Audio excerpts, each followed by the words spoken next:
It is not being fought with missiles. It is not being fought with sanctions. It is being fought through supply chains, refining capacity, and long-term offtake agreements that most investors have never even heard of. It is being fought through supply chains, refining capacity, and long-term offtake agreements that most investors have never even heard of.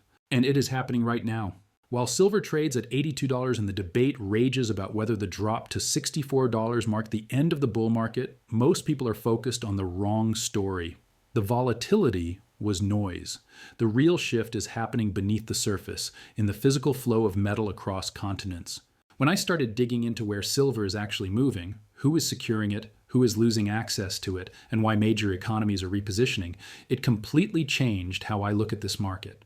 By the end of this, it may change how you see it too. Let's start with a simple question that almost nobody is asking. Before silver appears on an exchange, before it becomes a number on your trading screen, before it shows up in vault reports from New York or London, where does it actually come from? The answer is Latin America. Mexico, Peru, Bolivia, Chile, Argentina. Together they account for the majority of global mined silver supply. Mexico alone produces roughly 200 million ounces annually. Peru is not far behind. Combined, those two countries represent close to 40% of global output. That region is ground zero for the silver supply chain. And over the last 5 years, while most investors were focused on price charts and futures positioning, a quiet shift was taking place upstream. Instead of competing for silver on open exchanges, where prices are transparent and accessible, buyers began going directly to producers.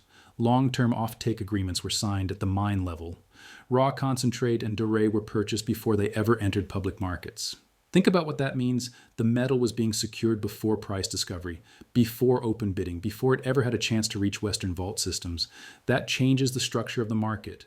Normally, mined silver flows through refiners in the US or Europe, enters visible inventory channels, and becomes part of exchange supply. But when upstream offtake increases, less material reaches those public systems. Over time, that tightens visible supply. Now, something appears to be shifting again.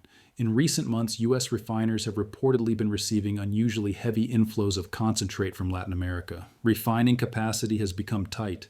Material is arriving faster than it can be processed. That is not just a price signal, that is a physical supply signal. It suggests that flow routes are changing. Historically, a large portion of Latin American silver would be refined and shipped onward to global hubs, including Asia. Instead, more of it appears to be remaining within the Western Hemisphere. That shift matters, because when supply chains reroute at scale, it is rarely random. It is strategic.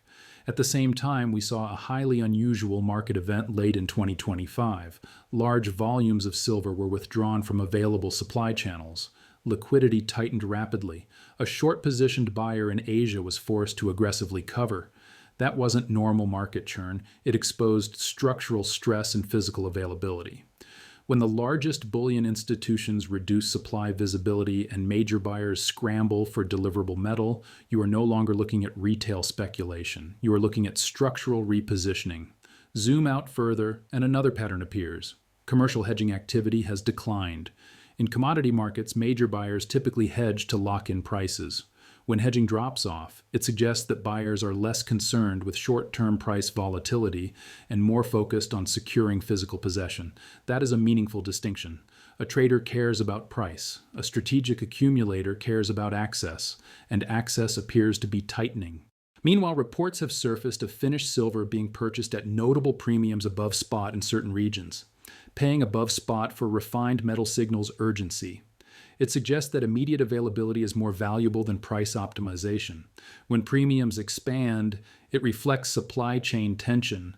Add to that broader geopolitical positioning. Silver is increasingly being classified alongside critical minerals due to its role in electronics, solar infrastructure, defense systems, and advanced manufacturing. It is not just a monetary metal. It is embedded in modern industry.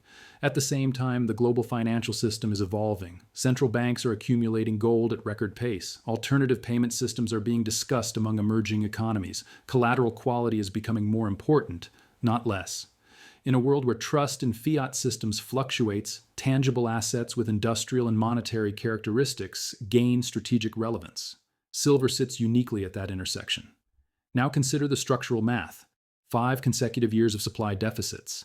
Above-ground inventories trending lower, New mine supply requiring 7 to 10 years to meaningfully expand. Industrial demand increasing due to electrification and solar growth. Supply is relatively inelastic in the short term. Demand is broadening. That is not speculation. That is structure. When new categories of buyers emerge, industrial, investment, sovereign, strategic, and supply growth cannot respond quickly, price adjustments follow. This is not about short-term chart patterns, it is about long-term repricing. Now let's be balanced. There are still uncertainties. How coordinated are these supply shifts? How will major economies respond? Will new mining jurisdictions emerge? Could substitution technologies reduce demand pressure? These are open questions. But what is clear is that silver is no longer trading purely as a retail momentum asset. It is increasingly influenced by physical flows, geopolitical positioning, and strategic classification. So when you look at $82 silver, the real question is not whether it is high relative to last year's price. The question is whether the market has fully priced in the structural shifts occurring underneath it. Because when refining bottlenecks appear, hedging declines, premiums expand, inventories drain, and sovereign interest increases, those are not isolated signals. They are converging signals.